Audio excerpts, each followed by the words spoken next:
Assalamualaikum warahmatullahi wabarakatuh. Tahukah teman-teman bahwa sebagian dari manusia ini tidak beruntung sehingga dia diuji mempunyai kelainan dalam alat reproduksi dia punya dua alat kelamin.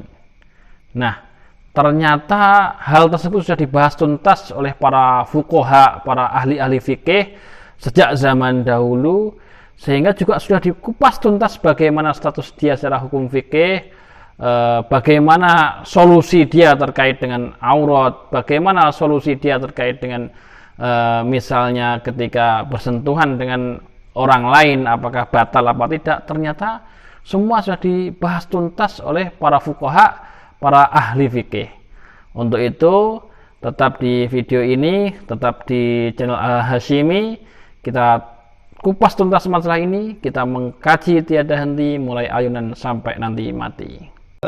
Du'ai wa ibtihali syahidun li biftiqari.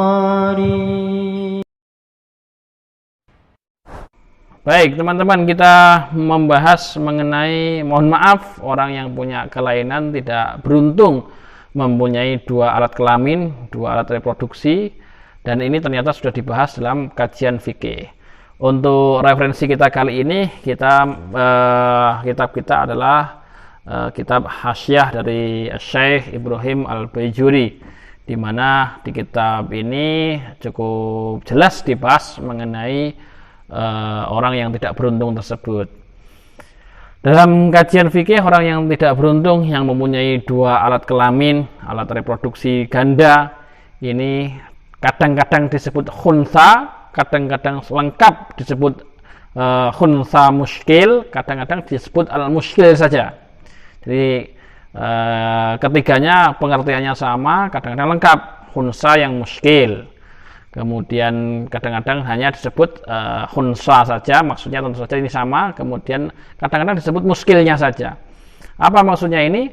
Maksudnya khunsa itu adalah alladzi lahu alatur rijal wa alatun nisa. Jadi orang yang mempunyai mohon maaf kelamin dari seorang laki-laki, atau juga punya sekaligus kelamin dari perempuan. Mohon maaf ya, bahasanya mungkin ini harus dibahas dengan mungkin bahasa agak kasar.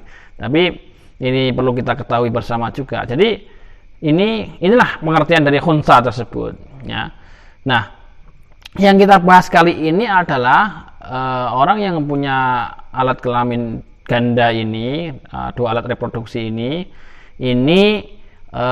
berfungsi semuanya. Inilah yang dimaksud dengan khunsa muskil itu.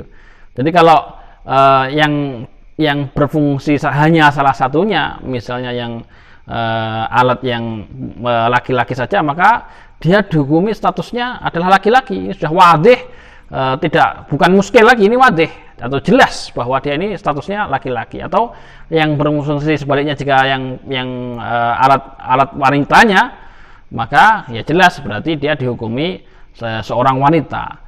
Ya, akan menjadi muskil ketika kebingungan ini dua-duanya alat reproduksinya berfungsi. Maka bagaimana status hukumnya? Apakah dihukumi laki-laki atau dihukumi perempuan? Ini membingungkan. Nah, membingungkan inilah yang disebut dengan khunsa muskil. Nah, bagaimana khunsa muskil ini, bagaimana statusnya? Pertama kita bahas dulu yang terkait dengan batalnya wudhu dia ya. Apakah seorang yang wudhu, seorang khunsa yang dia ini sudah wudhu, kemudian batalnya bagaimana? Kalau manusia normal secara umum, bahwa ketika keluar salah satu dari dua jalan depan, misalnya dia ke kamar kecil, ini kemudian mengeluarkan air, membuang air kecil, ini dia batal wudhunya tentu saja. Kita semua begitu itu. Nah, kalau khunsa ini baru batal ketika dia sudah mengeluarkan dari kedua jalannya. Jadi karena dua-duanya berfungsi, kalau baru buang air kecil dari satu jalur, jadi yang jalur laki-laki saja misalnya, maka dia belum dihukumi batal wudhunya. Atau keluarnya dari jalur perempuan saja, maka juga sama, belum batal wudhunya. Jadi baru batal kalau dari kedua jalur ini dia buang airnya dari kedua jalur, itu baru batal wudhunya. Nah, kemudian kalau bersentuhan dengan orang lain, kita tahu bahwa termasuk salah satu hal yang membatalkan wudhu adalah lamsur rajuli al mar'ata, jadi menyentuhnya seorang laki-laki kepada perempuan, ini membatalkan wudhu. Nah, bagaimana kalau si khunsa ini yang statusnya membingungkan, dihukumi laki-laki apa dihukumi perempuan ini? Kalau khunsa ini, kalau di sini dijelaskan bahwa kalau khunsa dia menyentuh antar khunsa dengan khunsa, dia tidak batal wudhunya. Kalau khunsa menyentuh laki-laki, tidak batal juga wudhunya, karena ada kemungkinan dia perempuan juga. Nah, kemudian kalau khunsa menyentuh perempuan, tidak juga batal wudhunya. Jadi khunsa ini entah menyentuh laki-laki, menyentuh perempuan, menyentuh sesama khunsa, ini tidak batal wudhunya. Ini dijelaskan seperti itu. Nah, kemudian bagaimana kalau terkait dengan kumpul ya, secara spesifik kita harus katakan jima lah supaya lebih jelas ya. Bagaimana kalau seorang khunsa ini melakukan jima? Maka kalau normalnya manusia secara umum ketika sudah melaksanakan kumpul, mohon maaf, masuknya hasafah kepada farji, maka masuknya zakar kepada farji, maka batallah maka dia dihukumi hadas besar. Tapi kalau khunsa ini tidak. Kalau khunsa ini tidak begitu itu. Jadi kalau khunsa ini meskipun misalnya alat reproduksi laki-laki dia, jadi zakarnya ini sudah masuk kepada farjinya seorang wanita, ini belum dihukumi dia punya hadas besar, belum wajib mandi besar. Kecuali kalau kedua-duanya sudah dilakukan. Maksudnya bagaimana?